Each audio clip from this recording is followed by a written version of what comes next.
Okay, so we're recording on all fronts now. Okay. Let me just go like this. I'll turn around a bit. There we go. Test. Yeah, I'm in there. All I'm in the right. zone.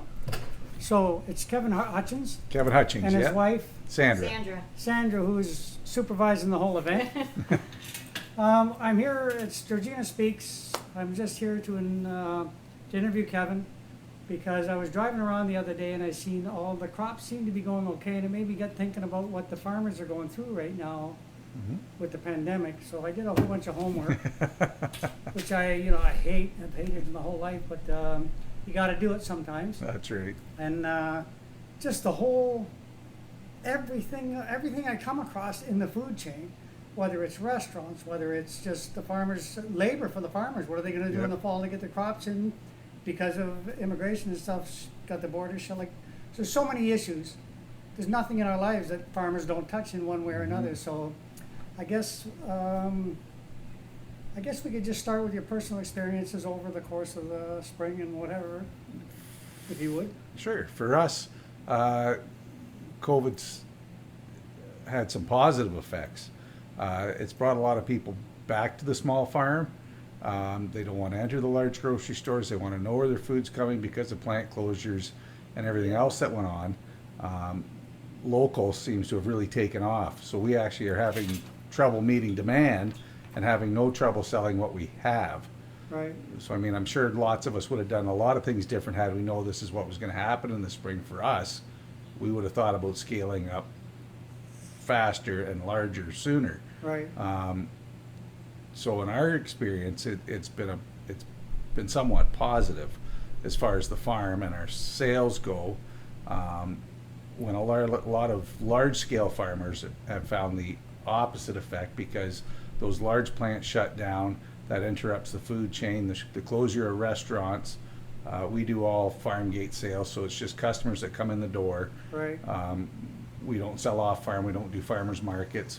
So even for those people that count on farm markets, it's affected them because those have been closed until recently as well. Right. So for ourselves, the on-farm sales have greatly increased, and now it's trying to keep demand. Yeah. But the large-scale guys, like I said, those interruptions in the farm. So fellows with quota, so that's chicken, turkey, eggs, Right. dairy. They've had huge interruptions. A lot of to do with the restaurant trade, and a lot to do with the bulk buying, Right. and the hysteria about is there going to be food available. Yeah. So that inconsistent buying has caused some real problems because in the supply management chain, they know how many liters of milk are going to go out the door every day. Yeah. I was. They know how many eggs are going to get used every day. They know how many kilograms of chicken basically get used every day, Yeah. and that's what the supply models worked itself around to meet customer demand. When that's interrupted, it creates huge issues. Yeah. Chickens keep laying eggs. Chickens have been bred to meet consumer demand, to be finished in so many days. When those birds are ready to go, they're ready to go because there's more birds coming in behind them, right? Those Right. chicks are being hatched. They have to have a home. So those people have paid for the right to grow product, and then it's been interrupted, right? 1 second. Can you give me a little bit of a wave there? That's Mrs. Keven. Thank you very much. Go ahead. I'm sorry. So no worries. So it's really interrupted their system, right? Right. And farmers have done a very good job in meeting consumer demand. Yeah. If you look at 30, 40 years ago, consumers paid 25% of their wages on food. Right. Farmers have become extremely efficient. For the most part, they grow, if it's livestock, one crop, because they can then become specialists and do a very good job and benefit from scale. Right. It's extremely efficient. They've done a very good job, and that has also brought the cost of food down. So now the consumer's only using about 10% of their income Right. for food. This model is what everybody says they want, the small family farm that's mixed. Yeah. It's not very efficient. The cost of production is higher. But it's what the consumer says they want, and now the farmer seems to be getting The short end of the stick. the short end of the stick a little bit because they've done such a good job of becoming efficient. and keeping the cost down, which is any business model. Volume makes for lesser cost per unit. Technically, yeah, sure. So the farmer's done an extremely good job, and then we have this pandemic. So in the dairy industry, they were cut back 15% on production. Right. So that could mean they could just cut back on feed and protein a bit, so they don't produce as much milk. Some guys would drag cows off, so they stopped milking. Yeah. In other cases, people sold cows. But when everybody's doing the same thing and they're selling cows, the price of cows drops. So overall, their income is dropping. They've lost 15% of their milk check. The cows are sending out the door. Their price has been reduced because everybody's dumping cows. Have you known anybody that's had to dump milk? I don't know any producers that had to dump milk. There was 600 producers west of Arthur Right. that had to dump milk, and everybody goes, well, why can't you bottle it or bag it? Once again, the production system is set up every day for so many liters of milk, so many kilograms of cheese or yogurt, Yeah.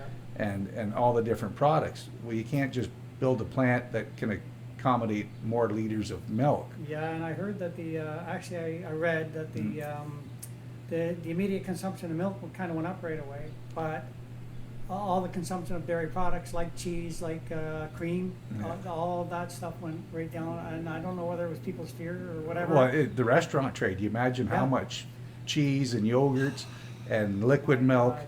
get you, especially in the breakfast industry, Yeah. in restaurants. So you think of all those customers that no longer are looking for product. I heard, actually read 75% of potatoes Mhm. grown in Canada are consumed in those It- restaurants, like not Yeah. households. 75%. Can you imagine That all your crops are coming on for potatoes?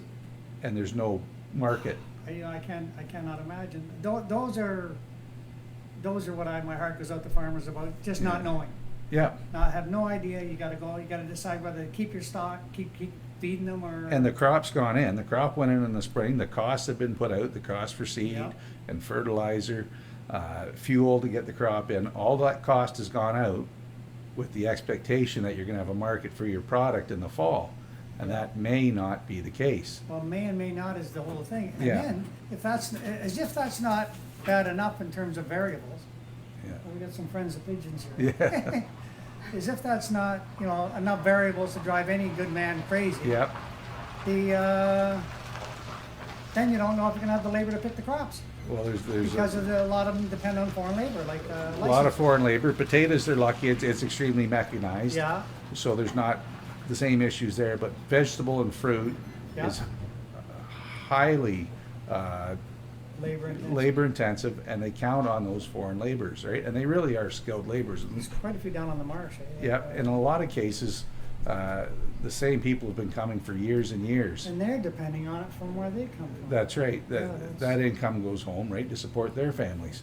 So it really is a huge chain. And a huge effect. I mean, one migrant worker here with the volume sends home. Yep, There's 10 family members that are having a little better standard of life. absolutely. Yeah, that's sad. I mean, And then the argument was made, well, there's all these people out of work here, why can't they pick up that work? And in some cases they can. yeah, Chances are a lot of people don't want to do that kind of work. Yeah. And the minute their regular job comes back, they're going to leave. yeah, immediately. And then that once again leaves the farmer short. So in some cases, people, because of a few other reasons, had already looked at switching their production systems to, if they're in the berry business, maybe everberries, so they could use fewer workers Yeah. throughout the season as opposed to this huge glut of crop So you coming get off at one staggered, time. yeah, They yeah. could stagger their crops. But a lot of people don't have that Luxury. that luxury or benefit or Well, opportunity. the cost of doing that is not, It's not easy, right, to change your production system. and it's a dicey call because you don't know if it's all gonna go back to normal next year, so. That's right. Yeah, God almighty, I can't imagine what the farmers are going So through. yeah, so there was 600 producers in the western part of the province that did end up dumping their milk, Yeah. and a lot of that was consumption went up because everybody was hoarding. They weren't consuming it; they were putting it in the freezer, Yeah, and now they got 2, 3, 4 weeks worth of milk. Well, now they're not buying milk. yeah, everything's Well, going up and down. and up you're down. and the production system isn't built for that. It's built for the steady supply, and so you get a fresh, good, safe product. And then there'll be these spikes. Well, normally they know the spikes throughout the year, whether it's holidays or long weekends. They know when to expect these Sure. different spikes.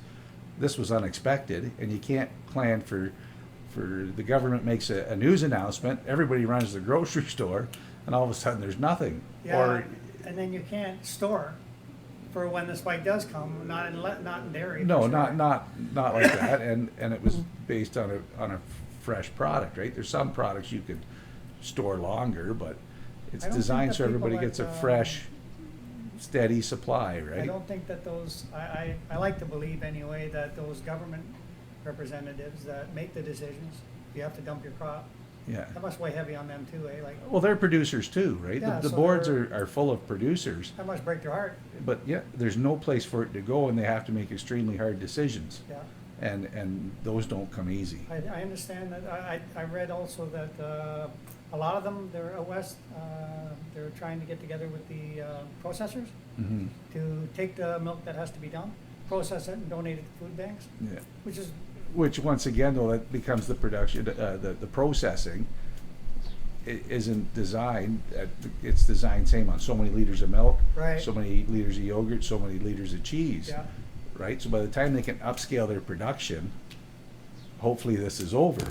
I can't, yeah, and the number of different processes that are involved, there's the farmer, there's the supplies he's getting to There's facilitate. transportation, there's, Then there's his transportation too, the yep, processing plant that's receiving it, their whole set of criteria for what they're, and then the government's set of criteria for regulating all of those things. yep, Nightmare, eh? yeah. It's very complicated. It's not easy, but the systems are put in place, and supply management that Right. guarantees the farmer a price on his product that's built into his cost of production, Yeah, and then affords them a living, right? Supply and demand. Hog farmers right now are having a terrible time because same thing. They have a supply system where most systems is they have a farrowing operation where all those people do is have pigs that have babies. Yeah. Put it simply, and then when those pigs are weaned, they go to a farm to fatten. right. And then that farmer they go to a processing plant. Oh. Well, same thing, it's so many days to production. There's a steady supply of animals always coming into the system Right. with the expectation they have The normal. a place to go Back out the door, yeah. for processing. And when that gets interrupted, there's more pigs coming into the barn and there's no home for the ones leaving, right? Or there's Yeah, ones yeah. that and it's the same throughout the system. Yeah, This will absolutely financially ruin people, and emotionally it ruin them, right? You know what, it kind of reminds me, you heard like Dust Bowl farmers out west, Yeah. and then when certain sets of circumstances devastate an entire area, you hear some pretty sad stories about Yeah. farms being taken over, like that whole end of it. Yep, You see government grants, you seen 5 billion actually that was put Mhm. up, and they're all working with it. And hopefully it'll get forgiven in the end so that they get to facilitate their time period that they need. yeah. And then at the end of it, there's something in place that says, okay, you can carry And there on. are risk management programs Right, that farmers pay into. It's like an insurance plan, yeah, but quite often there's not enough insurance available yeah. to weather something as big as this. No, and, it doesn't matter what the reasons are. When your farm fails, you feel like a failure, like you, Especially if it's a multi-generational farm, right? oh, yeah, for sure, and then. And multi-family within that generation. And then you're a farmer, and your Yeah. family, and yeah, God, that's brutal. Eh? Yeah. Yeah, the emotional toll is Yeah, enormous. Incredible. Yeah. And you hope that they're gonna get the support that they need. That's another thing I noticed, that they're really weighing heavily into that aspect of it so that they can sort farmers out in such a way that Yep. they can. As Hopefully. many other small business and businesses, right? So I had one question that I didn't mean to ask you today. So you're glad to be a Canadian farmer as opposed to an American farmer? Yes. Well, I'm glad to be a Canadian. Yeah, I'm glad to First be a and Canadian. foremost. Yeah, did you see my pandemic song? I'll send it to you. Well, I see you're a farmer, so you're too busy Yeah. to look at anything, I'm sure. Yeah. So You have to forgive me because I write and record bad music and I subject my friends to it. And Scott included, so fair is Yeah. fair, you know. But, So fair, yeah. and the same thing, those multi-generational farms, that's generations of good management, right? Like, we're part-time farmers. Right. Most small family farms in Ontario would have an off-farm income. Oh, of course. Somebody in the family's working off the farm. Yeah. The farmers that are making their full-time living from agriculture are some of the smartest people I know. Yeah. And they have to be, because the margins are extremely slim. Especially in a year like this year, the markets are volatile. And then we have the weather on top of that. So not only is there been an interruption in the markets, Yeah. we're basically in a drought from, well, the majority of the province, and then moving east into Quebec. Right. So like our hay crop this year, our first crop came Yeah. off good. Second cut, as you can see, is almost non-existent. Yeah, that's. So then you take hay that would normally be somewhere between $50 to $75 a bale is Yeah. now $85 to $125 That's a the bale. big round ones, eh? Like- Yeah, so that'd yeah. be for a large round bale of good quality hay. Right. So now, not only in some cases is the market price dropped or your income dropped, Yeah. your cost of inputs now is going up. And that's, once again, the weather's beyond our control as COVID is. Yeah. So, and that's directly a result of the dry weather we've had. eh? Yeah. Oh, yeah. And then wheat's just coming off now, so we'll see how it yields. Corn and soybeans, you can see the wilt in the fields. Yeah. They seem to rebound pretty good, but the corn's starting to turn brown. If it goes to tassel and there isn't a good cob on it, they're gonna need more acres of corn to feed their cattle or their Yeah, sheep. And it all accumulates, raising Hey, buddy. prices. Hey, buddy.